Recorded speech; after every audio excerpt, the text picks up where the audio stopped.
Olá, você ligado no Notícias Agrícolas, começamos mais um episódio do Hort Resenha Podcast. O espaço aqui do Notícias Agrícolas para conversar, para debater sobre os assuntos da horticultura brasileira. E o tema de hoje vai ser a produção de uvas e vinhos no Cerrado brasileiro. Quem vai conversar com a gente sobre esse assunto, ajudar a gente a entender um pouquinho melhor essa situação, esse cenário, é o Juliano Pereira, pesquisador da Embrapa Uva e Vinho, já está aqui conosco por vídeo. Seja muito bem-vindo, Juliano, é um prazer tê-lo aqui no Hort Resenha. Bom dia, muito obrigado, Guilherme. Prazer estar aqui com vocês também, com todos os ouvintes. Juliano, então quer dizer que é possível cultivar uvas e fazer vinhos em pleno Cerrado brasileiro?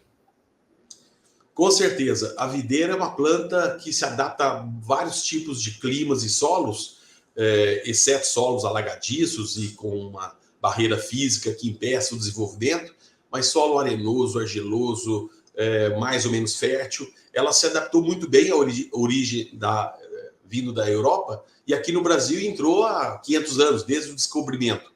E a base da produção no Brasil é o Rio Grande do Sul, se espalhou pelo Nordeste e recentemente, nos últimos 20 anos, está ali no Cerrado, no centro do Brasil, Distrito Federal e vários estados.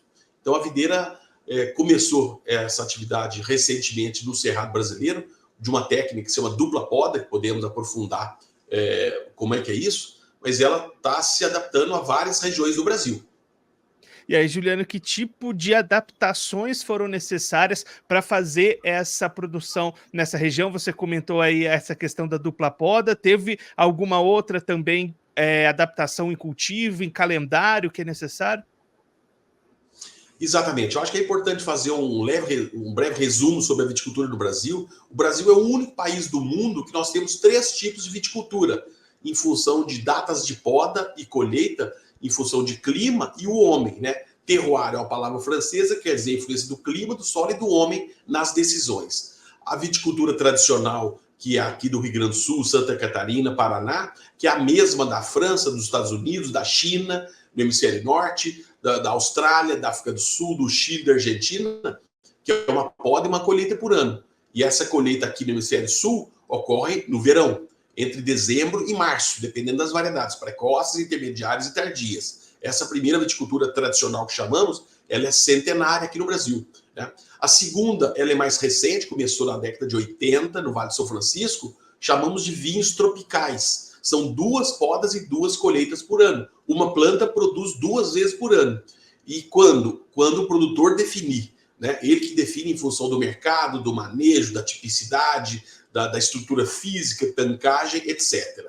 E a mais recente, que é essa que está no Cerrado brasileiro, ela começou em Minas Gerais, no início dos anos 2000, 2002 precisamente, o primeiro vinhedo que foi plantado é de Sirrá, lá em Três Corações, em Minas Gerais, meu estado natal, onde um pesquisador da EPAMIG, empresa de pesquisa de Minas Gerais, até se aposentou, Murilo de Albuquerque Regina, desenvolveu essa técnica da dupla poda.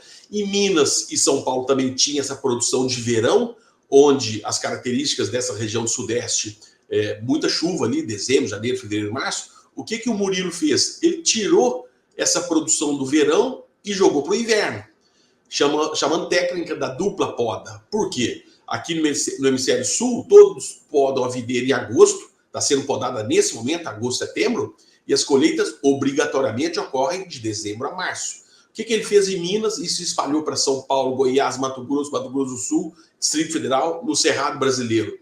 Ele fez uma poda curta em agosto, chamamos de podas de formação. A videira produz cachos, que eu costumo brincar falando que a videira é praga, produz muito quanto a gente escolhe. E aí vem cachos, em outubro, novembro, ele derruba esses cachos, joga no chão mesmo, está acontecendo agora em Brasília, e depois a poda acontece uma segunda poda em janeiro, fevereiro, no mesmo momento que o hemisfério norte faz a poda. Então se poda em janeiro, fevereiro, e está colhendo, os produtores estão colhendo uvas entre junho e agosto, dependendo também das variedades precoces, intermediárias e tardias. Então ele tirou a produção do verão e levou para o inverno. E esse inverno que características que acontecem em Minas, São Paulo, Brasília, por exemplo, Distrito Federal, céu azul, radiação solar alta, amplitude térmica, diferentes temperaturas da noite para o dia, para a madrugada, frias noturnas e quentes, 25, 30 graus durante o dia, e o principal, solo seco. Então a videira matura numa condição excepcional, não tem risco de doença, como acontece aqui no Rio Grande do Sul, por exemplo. Tem safras boas, safras de efeitos laninha, e safras muito problemáticas, úmidas, efeitos El Niño.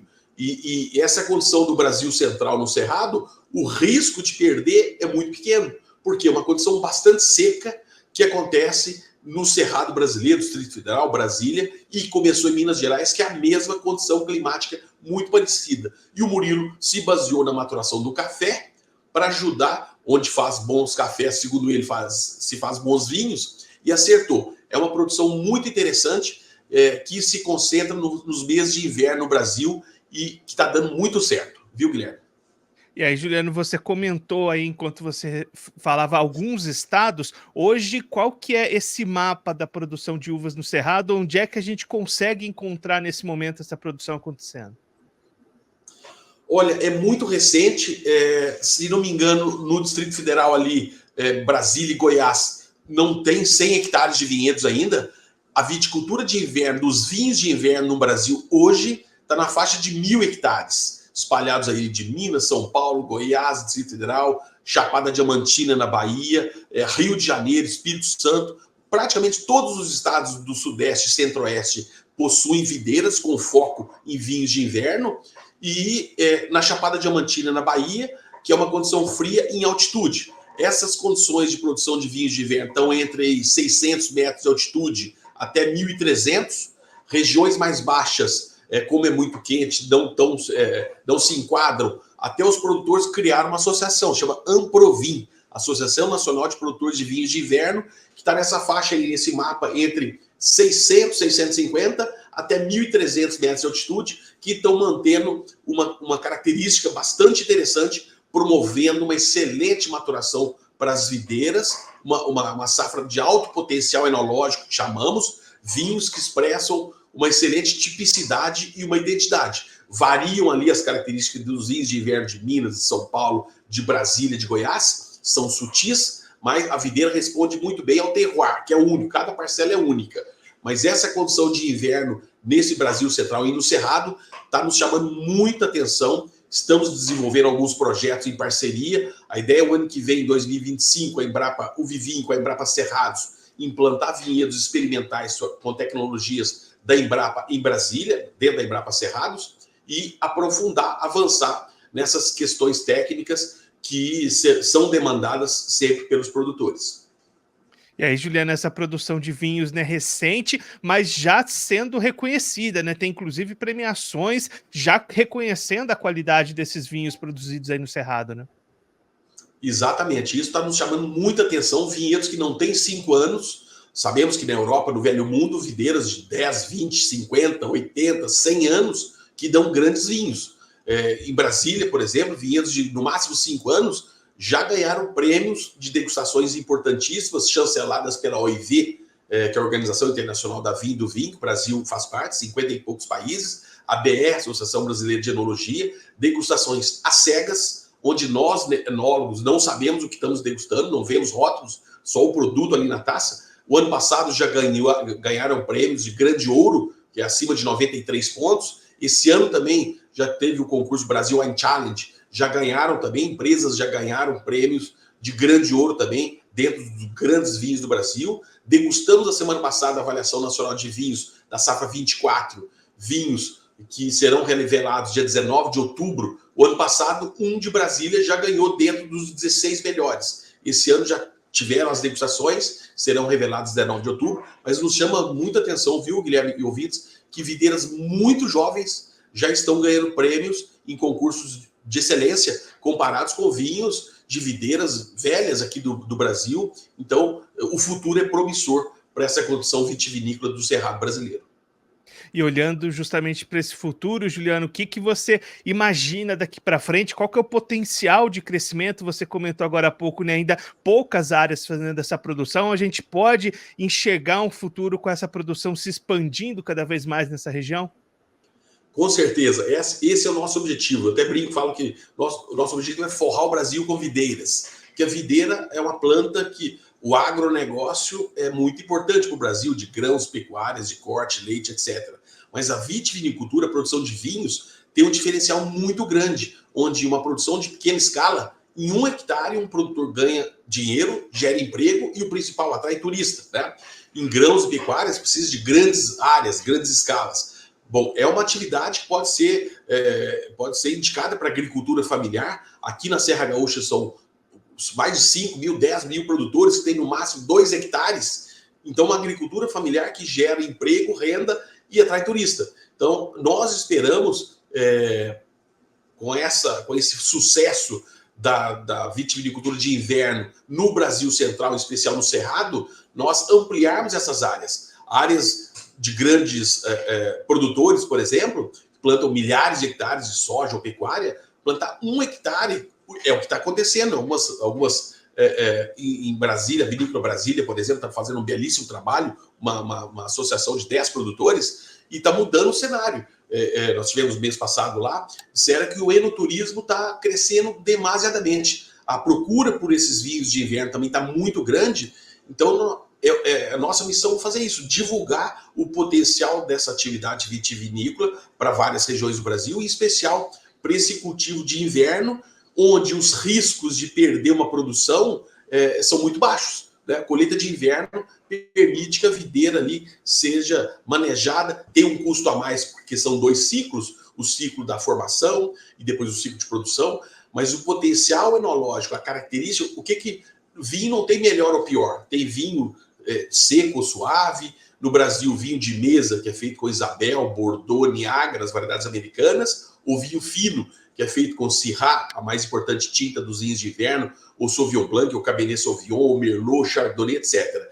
Mas esses vinhos de inverno estão apresentando uma tipicidade, uma identidade muito grande, que se aproximam de vinhos muito renomados, de alto valor agregado, caros, como os grandes vinhos europeus, ali da Itália, da França, de Portugal, da Espanha.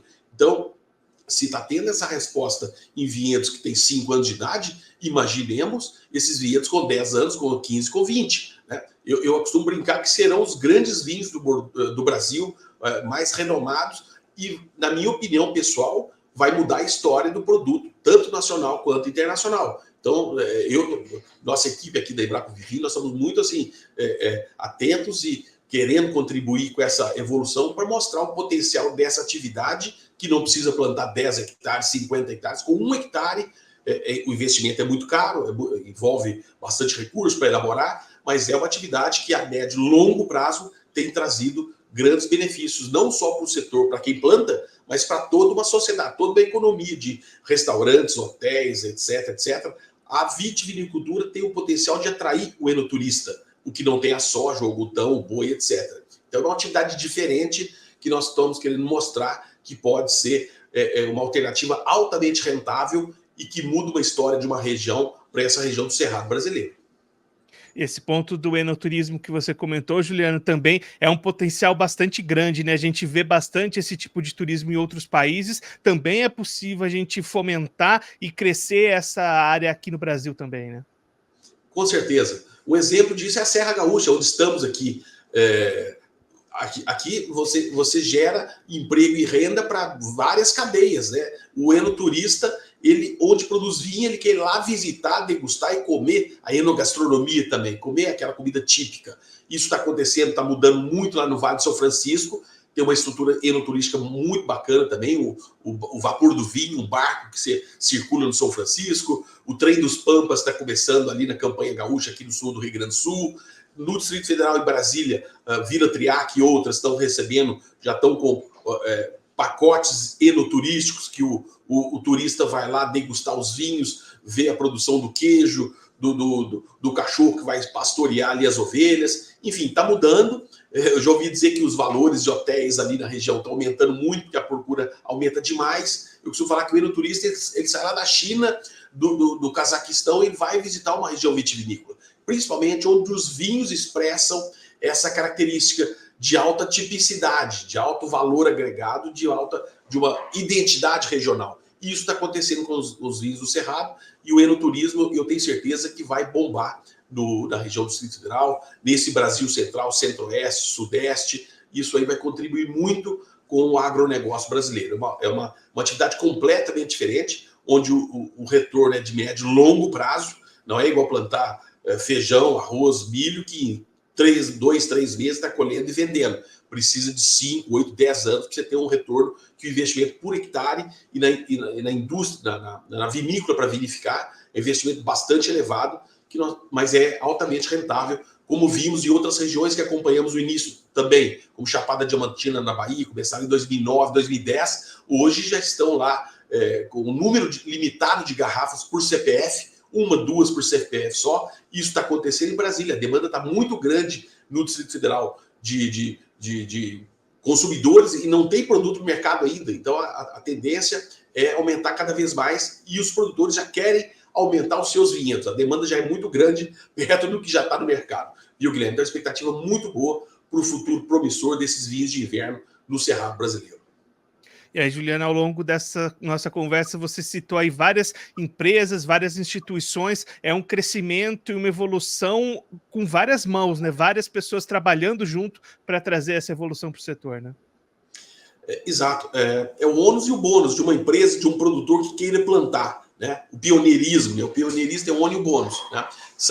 No Distrito Federal, em Brasília, é um grupo de empresários que criaram a Vinícola Brasília e agora nós estamos unindo forças. A Embrapa Cerrados, em Brasília, o Instituto Federal daqui de Bento Gonçalves, do Rio Grande do Sul, já está fazendo trabalho de pesquisa ali no Distrito Federal, no Cerrado. Tem empresas ali entre Brasília e Goiás, que fazem parte da Vinícola Brasília. Nós, da Embrapa Vivinho, nós estamos elaborando um projeto nesse momento para, se for aprovado, o ano que vem, implantarmos materiais nossos, variedades nossas. Nós temos variedades brasileiras criadas pela Embrapa para contribuir com essa viticultura de inverno, tanto no Cerrado, no Distrito Federal, como em outras regiões. Então, é isso aí, envolver universidades, Emater, os institutos federais, a UNB, a Universidade de Brasília, enfim, estamos construindo essa pesquisa. Ninguém faz pesquisa sozinho. É uma união de instituições públicas e privadas em prol do setor que está demandando. Nós conhecemos essas respostas da videira numa condição que não temos nada de estudo precedente, é compreender qual que é a resposta da videira ali e fazer eventuais ajustes para que cada vez mais os produtores caminhem em busca de qualidade, de tipicidade, de um produto nacional que eu tenho certeza que vai revolucionar o mercado de vinhos do Brasil e do mundo.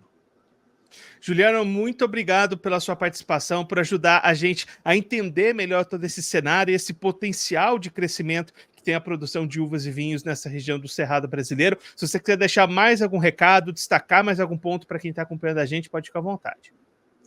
Muito obrigado, prazer falar com vocês. Qualquer dúvida, produtores que estiverem na área, eu dei já algumas palestras aí em Brasília para estimular produtores de grãos de pecuária a investirem na vitivinicultura. É uma atividade que é diferente de tudo, não é para competir com agro de grãos e pecuária. É uma alternativa altamente viável, rentável, que precisa de, lógico, conhecimento técnico, vitícola, enológico, mas está provado que está funcionando muito bem essa condição de vinho de inverno cerrado. E nós aqui da Embrapa Vivi estamos sempre à disposição para orientar, para ajudar a iniciar uma atividade, juntamente com a Embrapa Cerrados e outros colegas, amigos profissionais de institutos federais e universidades. Então nós estamos sempre à disposição, quaisquer dúvidas que surgirem dos ouvintes, nós estaremos aqui em Bento Gonçalves à disposição para ajudar. E, mais uma vez, nosso objetivo é forrar esse Brasil com videiras, com conhecimento, com técnica, para promover o desenvolvimento rural sustentável e urbano sustentável. Foi um prazer falar com vocês. Muito obrigado. Juliano, mais uma vez, muito obrigado. A gente deixa as portas do Notícias Agrícolas e do Arte Resenha Podcast abertas para você, para todo mundo aí da Embrapa Uva e Vinhos voltar mais vezes, contribuir conosco, com todos os produtores do Brasil. Um abraço e até a próxima. Muito obrigado. Forte abraço. Até a próxima. O Juliano Pereira, pesquisador da Embrapa Uva e Vinho, conversou com a gente para mostrar esse movimento que tem acontecido recentemente da produção de uvas e vinhos no Cerrado brasileiro. Ele destacou as adaptações de manejo que são necessárias para esse cultivo e os bons resultados que já têm aparecido, mesmo com poucos anos dessa produção. Os vinhos produzidos nessas regiões já têm conseguido boas classificações em torneios, em concursos, mesmo com pouco tempo dessa produção. produção já bastante apreciada no mercado, inclusive o Juliano até destacando que tem mais demanda do que oferta neste momento, e é uma opção viável, inclusive para produtores de grãos da região, que podem destinar um pedaço da sua propriedade para fazer esse cultivo e conseguir agregar bastante valor, também apostando no enoturismo, que é outra alternativa que esse cultivo de uvas, produção de vinhos, traz para o produtor e tem ajudado a movimentar a economia de muitas dessas regiões. Assim a gente chega ao final de mais um episódio do Hort Resenha Podcast, o espaço aqui do Notícias Agrícolas para conversar, para debater sobre os assuntos da horticultura brasileira. Mas na semana que vem tem episódio novo, toda quinta-feira, 3 horas da tarde, aqui no site do Notícias Agrícolas. Vem para a resenha!